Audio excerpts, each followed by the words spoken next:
Hey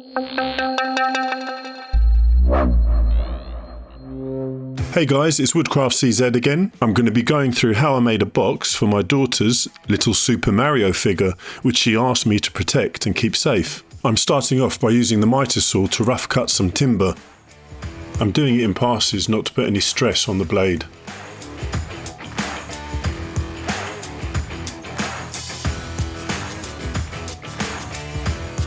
The next stage is to bring out my Shinko jointer and flatten the edge and face surface. If you're interested, I have a setup video on this Shinko jointer. Since I've been using it, I've just found it such a great little tool. It's got a small footprint and the performance is superb. I'll put a link in the description and hopefully one of those little thumbnails in the corner somewhere. So now I'm just getting the edge 90 degrees to the face.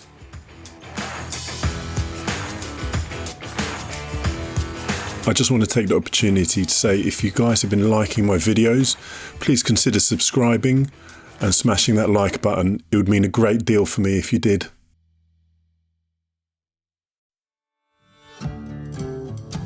As you can see, a lovely 90 degrees. Okay, now to the thicknesser. We're going to do the edge grain first. Nice 90 degrees. Now onto the face grain that wasn't jointed.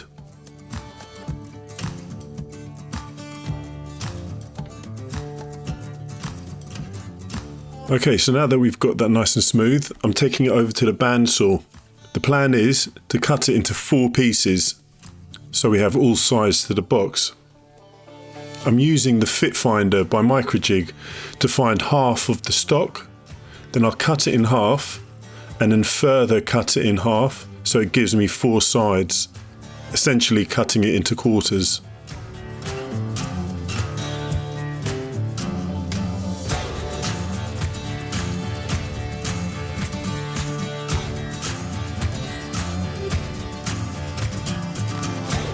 As you can see, it's a lovely cut.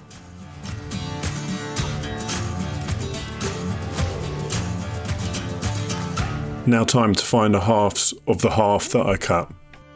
It won't be as accurate as there'll be some slight discrepancies from the bandsaw wobble, but that's very minute. I get a rough idea and then I'm going to mill them down even further through the thicknesser.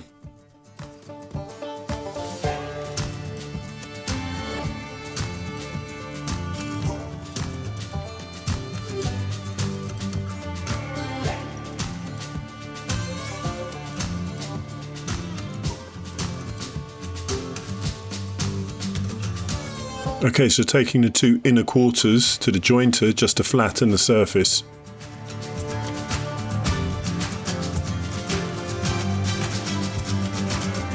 Okay, into the thicknesser to get the final side smooth. Then over to the table saw where I use my miter gauge to cut a 45-degree angle on it. At this point, I don't really know the measurements, I'm kind of winging it. I haven't really planned it too well, but I'm just going with the flow and seeing where it takes me.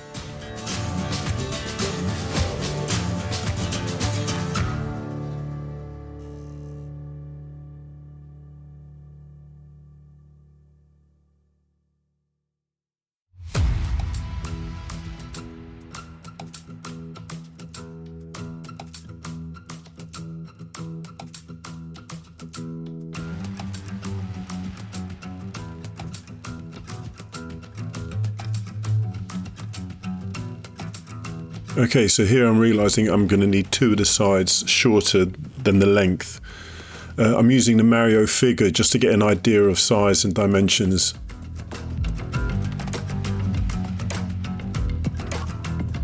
I'm kind of going just by eye rather than actually measuring, so I don't really know the length. I just know they're going to be equal by using the set gauge on the miter gauge. As you can see, it worked out. Here I'm just taking off any minute tear out with the sanding block. I forget the name of the wood, but it was prone to splintering.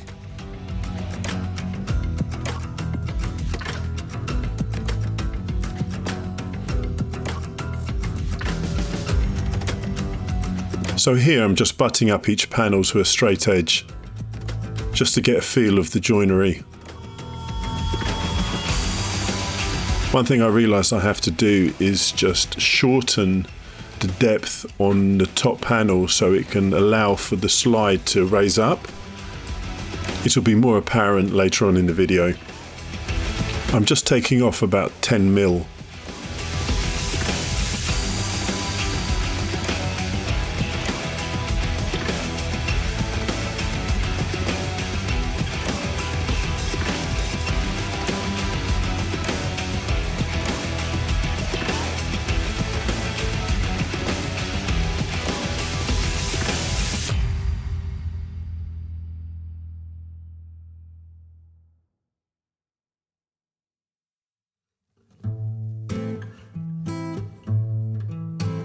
Okay, so now time to address the front and the back of the box. I'm going to use a perspex, and I want the back panel to be fixed and I want the front panel to be sliding up and down, hence the shortening of the top box panel.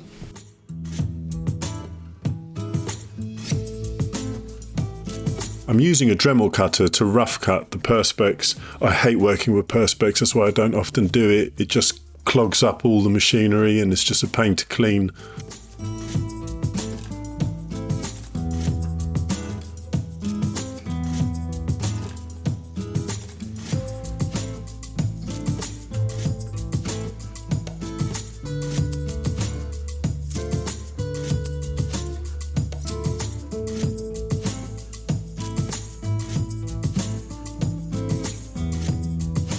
Here I'm just using the miter saw to clean up the edges. The Dremel cutter didn't really do a nice enough job, but it was only a rough cut, so what can you expect?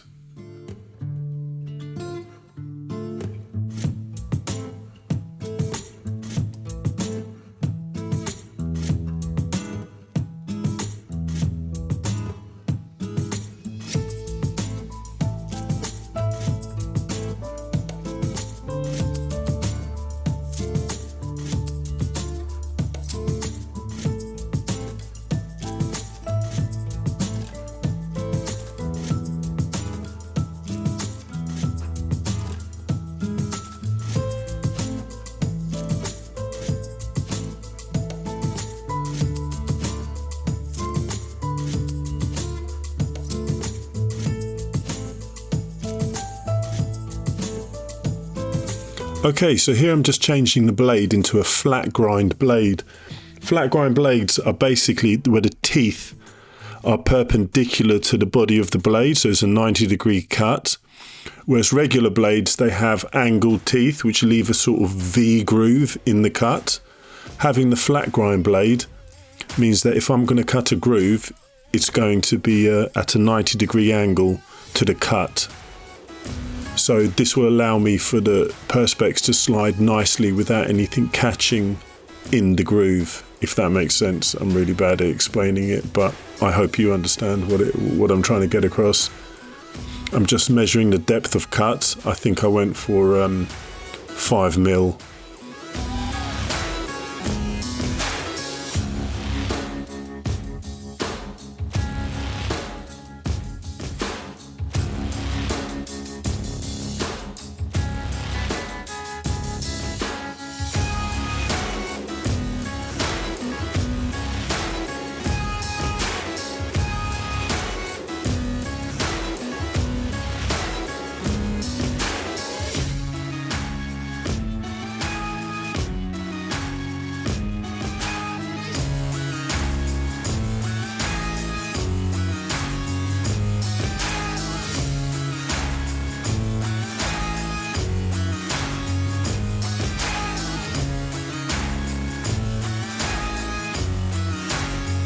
I'm just deburring the perspex now. I'm just using a box cutter to do that.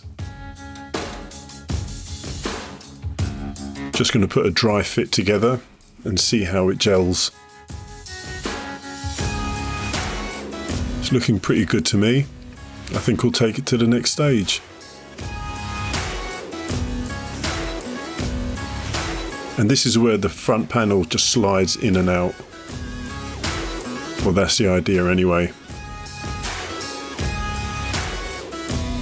Okay, back to leveling it out on the straight edge. I'm going to use some painter's tape to just hold it together while I do the glue up.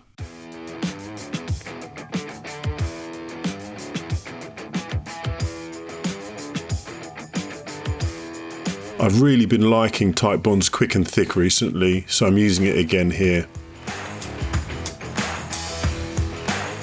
Only trouble is, it's too thick for my silicone brush, so I ended up using my finger instead.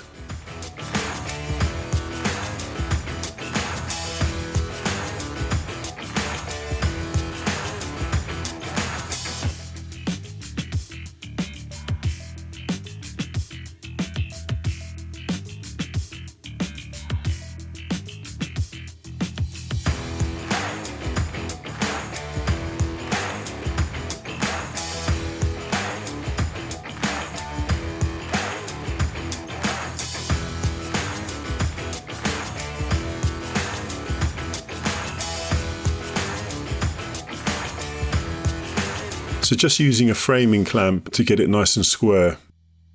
I really need to tidy up my shop. Just looking back at it while editing this video makes me realise how messy it is.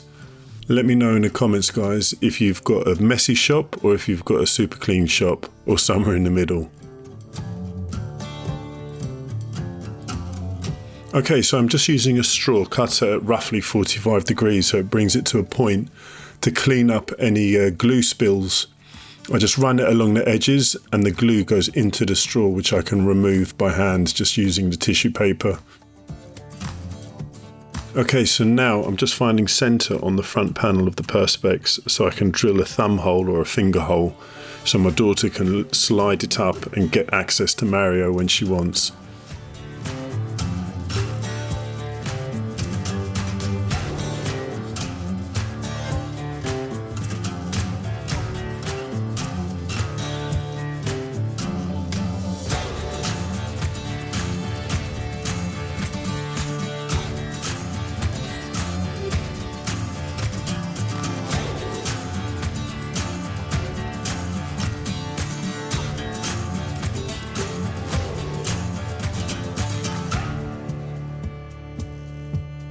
Okay, so just making sure that it fits and time to declamp the box.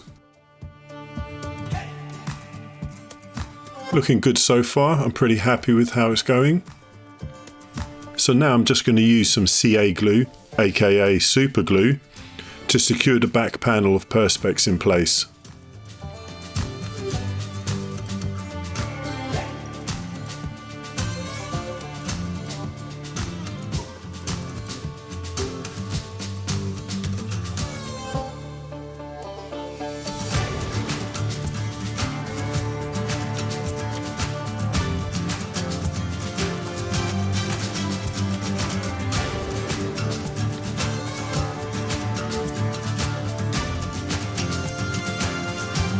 Okay, so time to take the painter's tape off.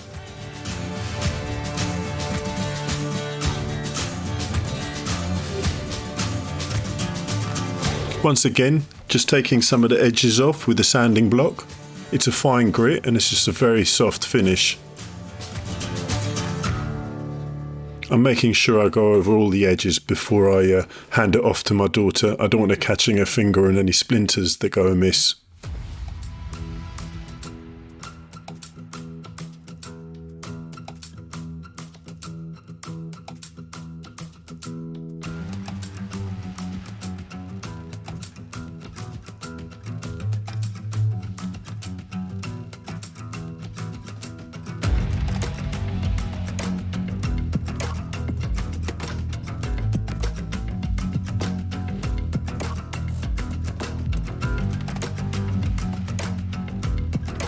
Okay, so when I was drilling the hole on the front Perspex, I marred it with the sanding paper.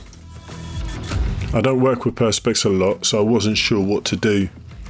I kind of just came up with the solution of going with the floor and just embracing it. So I put some painter's tape on and then used some sanding pads to sort of frost that section of the Perspex. I started off with a low grit and worked my way up.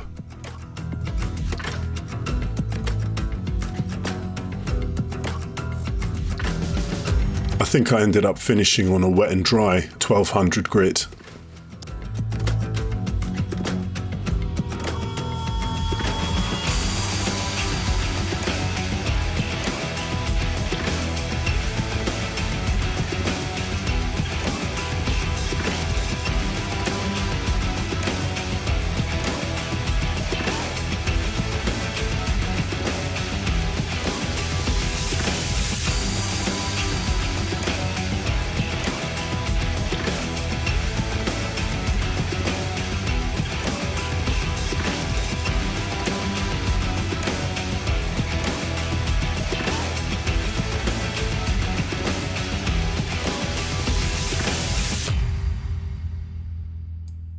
To be honest, I was quite happy with how it came out. I think it was a nice save. Just smoothing out the edges of the perspex.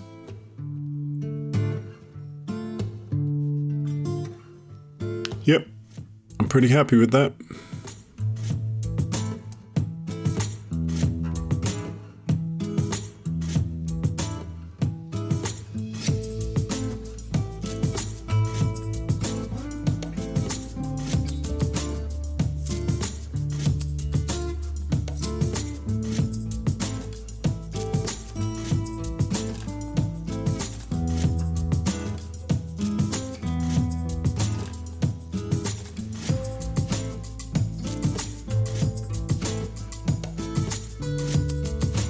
Okay, so now time to just sand it off. I was having problems with my camera, and unfortunately, when it came to putting the finish on, it wasn't recording.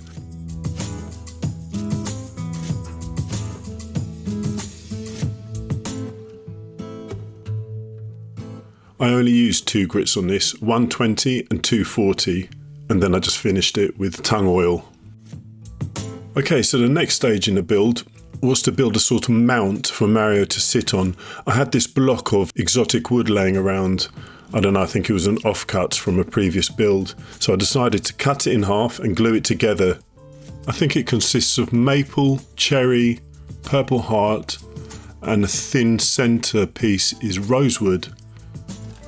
Which, on a side note, is after I'd finished processing it, it gave me one hell of a reaction. My skin felt like it was on fire. I should have worn a mask, I guess, when I was sanding it and turning it on the lathe.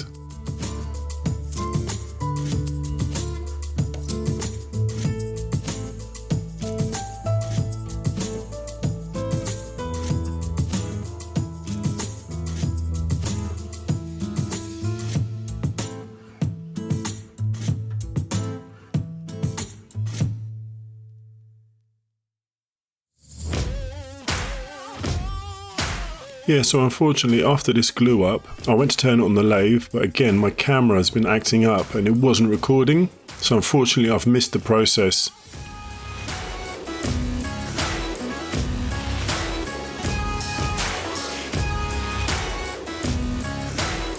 Here I'm just smoothing out any of the rough edges.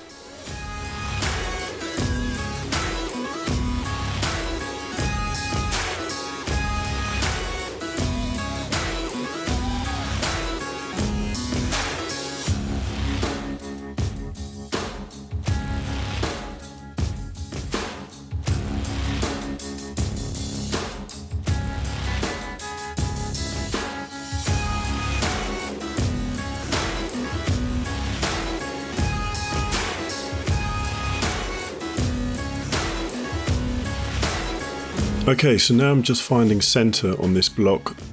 What I want to do is put it on my lathe and turn it so it's a nice cylindrical block.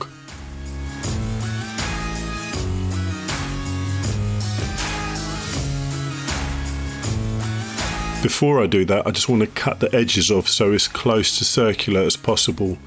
I don't use my lathe very much, so I like to do a lot of the work outside of the lathe.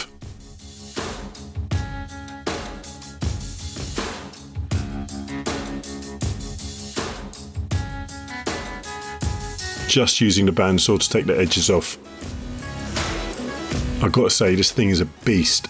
It's the Laguna 18BX, and if you're ever on the market for a large bandsaw, got to check this one out.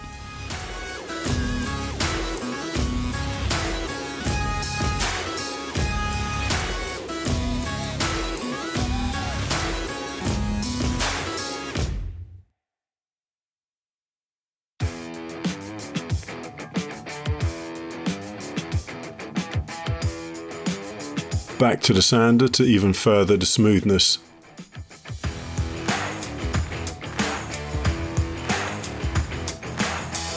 Okay, so I'm just punching a hole in the middle so I can attach it to the lathe, as you can see. Just using a center punch. Then I drill a little bit so it fits in the clamps.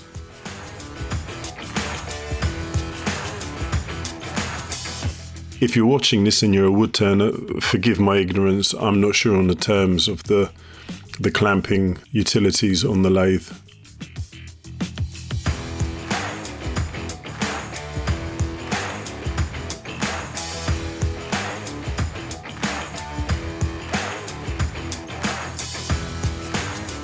Yeah, so this is about where my camera just stopped recording. I'm not sure what happened, but I managed to catch a little bit at the end. I was actually quite proud of myself with how it came out. I've literally used the lathe once or twice, so just putting some finish on it and getting it ready for the box. One thing that did occur to me when I was doing this was that my daughter's 6 years old and she's going to be moving the box whenever she wants to, and that this mount will be sliding all over the place. So I thought it best maybe I put some sort of securing device in the box. I went with a plug which I cut out of maple, and I end up drilling in the base of the box and attaching the mount to it. This way she can take the mount in and out but still give it a level of security.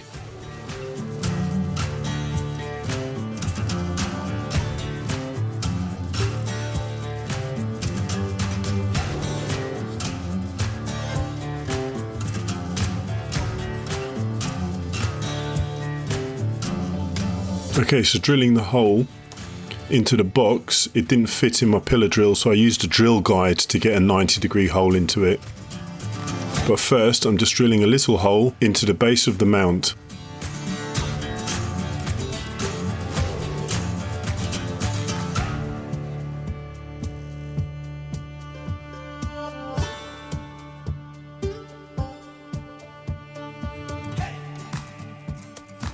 Okay, so now just finding center and getting the drill guide out.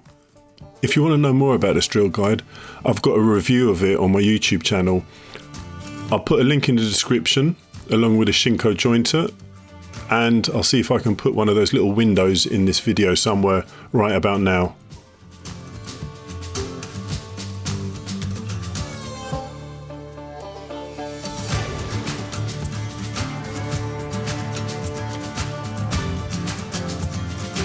Okay, so just dry fitting the plug, getting a good feel for it, and then I just have to take a little bit off the top to shorten it so it fits nicely. Just using a small little pull saw to do that.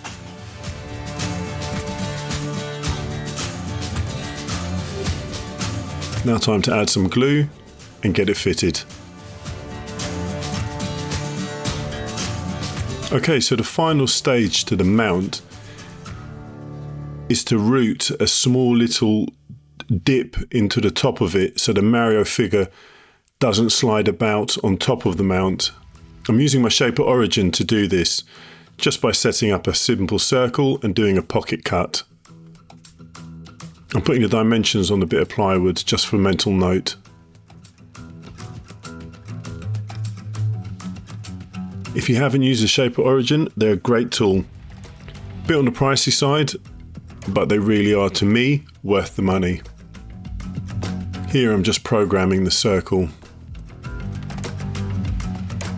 and just placing it above the mount. For those of you familiar with the shape of origin, you might be wondering why I'm putting a perspex sheet under it. Well, that's just to get a Z-axis calibration. I don't like to do it on the workstation, and I don't like to do it on the work surface that I'm working with. So I use that sheet as just an easy point of reference. I don't mind if it mars it. If I've got an engraving bit in it, it's not going to scratch it, it's not going to dent it, it's not going to do anything. So that's just a handy tip that I use.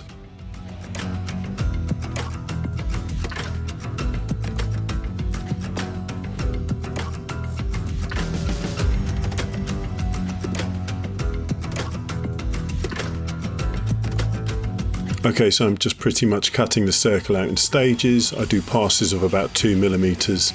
I think the total depth is going to be 5 mil, so I'll do two 2 mil cuts and one 1mm. Doing a little test run, seems to fit great. Using my little Mercer sander just to give it a nice finish. And there you have it. Mario's not going anywhere.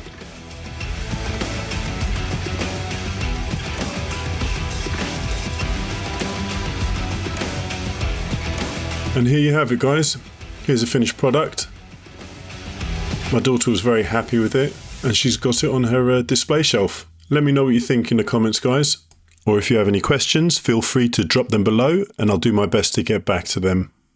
And if you haven't already, please consider subscribing and smash that like button. It all helps. So until the next video, take it easy, guys.